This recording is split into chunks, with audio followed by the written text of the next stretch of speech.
he's not the Moisiah, he's just a very naughty boy. Hello, welcome to the West Ham Grumble here on the West Ham Network. How you doing?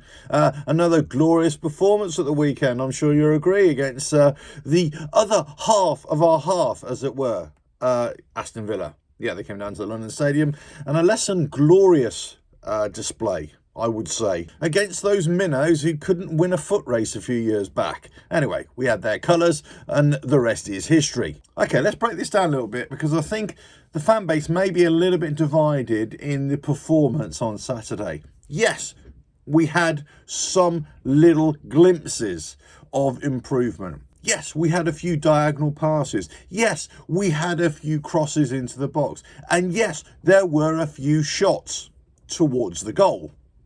A few even actually hit the target. But let me ask you this.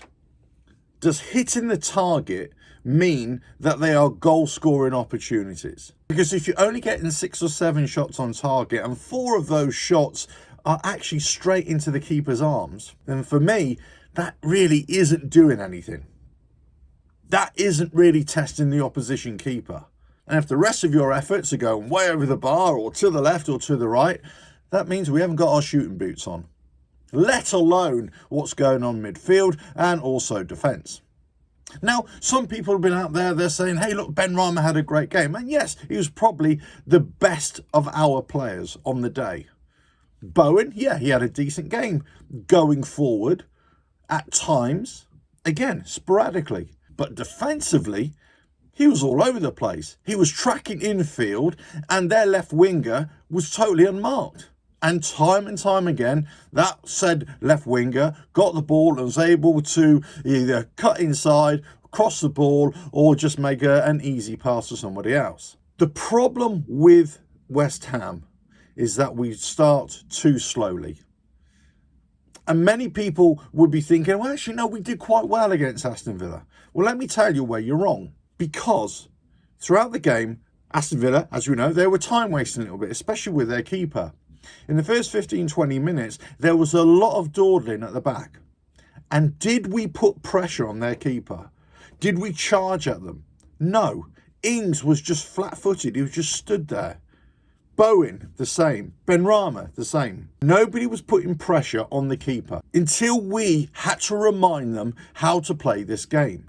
Why do you put pressure on a keeper? Not with a realistic expectation that you're actually going to tackle the keeper and nick a goal. No, it's to force the keeper into an unforced error. That's what you're doing. You're rushing a player. You're closing down the angle, so you're forcing them into the error. Either they kick it out or they just hoof it up the field and they lose possession. That's the whole point. But there was none of that. For big portions of the game, we were all over the place. Our passing was wayward. Other times it was successful, granted. But time and time again, we're calling for substitutions to be made against a team, Aston Villa, who weren't exactly at the races themselves. So we have improved slightly. We did better than losing 4-0 against Brighton, where we just didn't show up and we completely capitulated to any attack that they had. So we did marginally better. Yes, well done. That's the very least we should expect. The very least that we should expect from a West Ham team fighting relegation. Because we are in it.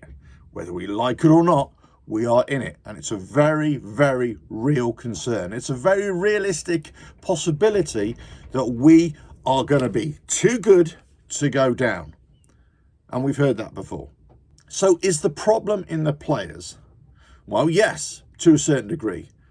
But they're not playing as a collective. They're playing as individuals. So why are they playing as individuals? Because they don't believe in the plan. They're frustrated with the plan. Who's in charge of the plan? Well, is it Sullivan?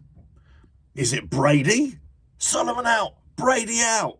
Or is it Moyes out? Lots of people, pretty much the overwhelming majority, would say enough's enough.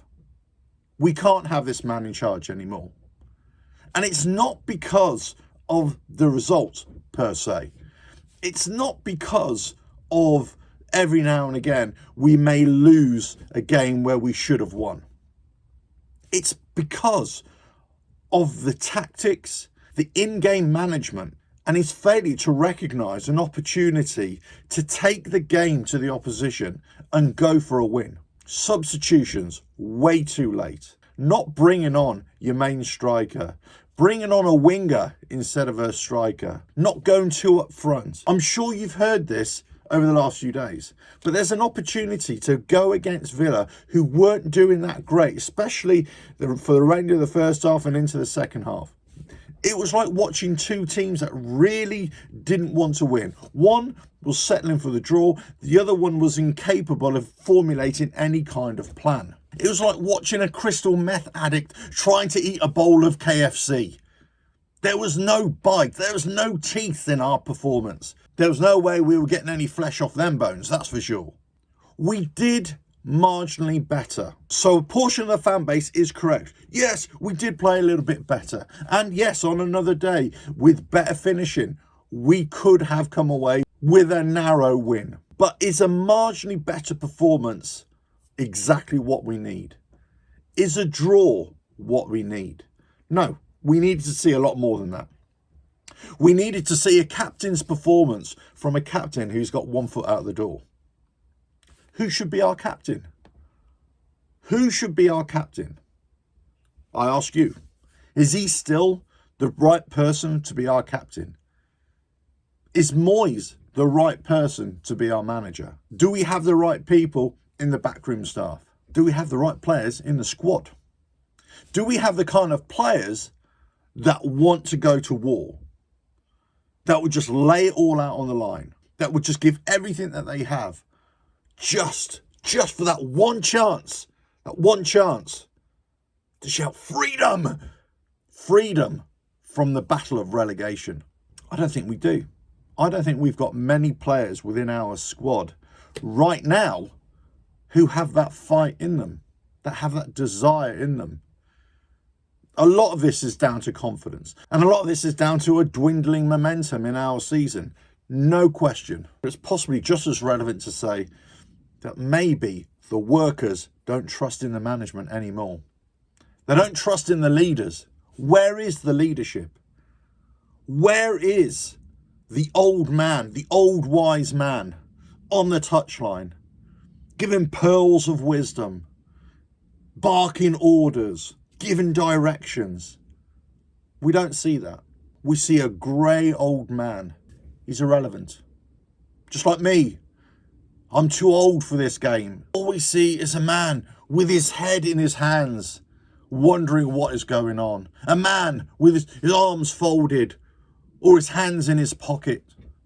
A man, as soon as we concede, he rushes back to his seat in secret dialogue, possibly trying to figure out what he does when West Ham finally pull the trigger. West Ham, for their part, they are like a backpedaling BBC. And for David Moyes, he is our version of Gary Lineker, who can do what he wants and nothing ever happens. Even when everything is stacked against him. Even when the fan base are booing at the end of the game. And why are they booing? It's not for the players. I'm sure some may take umbrage at some of the performances, but for the most part, it's not about the players. This is about the in-game management, the tactics, the substitutions, and who is in charge of that? It's David Moyes himself. Yes, there were some positives out of the game. Yes, you could say we played a bit better, but playing a bit better than an abysmal performance before, it's just not good enough. Yes, we went away to Larnaca in Cyprus and came away with a 2-0 victory. Well, yes, no more than a pub team, I hear you say, but they had their fair share of threats. Yes, we came back late on Thursday night. It was a long flight. They were tired. And I tell you what, it's nothing that other pretenders to European crowns have to do on a weekly basis. Are we not up for the fight? Are we not up to getting points out of our remaining games? Are we not up to forcing the management to open their eyes? I totally get it. I totally get it when people say, hey, we should be there as fans to support our team. And we support our team in many different ways. We support our team through yelling, through cheering, but through frustration in that we want them to do better. We want them to succeed. Because long after they're gone, long after they've picked up their paychecks, long after they've retired from football and they've gone into punditry, we'll still be here. We'll still be here hoping for better days, wishing for a win, hoping to avoid defeat, and dreading a draw that felt like a loss.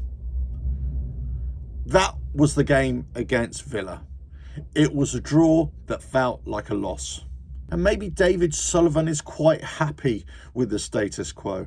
Maybe he's satisfied that David Moyes and the coaching staff and the players are doing the best that they can. And I'm sure that they are trying the best that they can.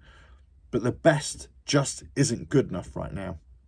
And it needs major surgery. And with the spectre of the Championship looming for next season, and even worse, for David Moyes to still be in charge next season, that's something for all of us to be concerned about. We go again on Thursday with Larnaca coming to the London Stadium, and then we've got a bit of a holiday. Now, the last time we had a bit of a holiday under the Moyes regime, we came back with a little flurry of wins. And let's hope he can do it again. But that could just be a hope too far. I thought I was angry after the Brighton game, and I couldn't bring myself to do a grumble because I was so vexed. But after the Villa game, I'm just wanting us to do more. More, better, quicker, faster, be on target, press more, have the fight, have some teeth, have some bite. Until we show that, there's only one way we're going. And that is, well, it's not up, that's for sure. Catch you again on another Grumble, hopefully not very soon. Ta-da.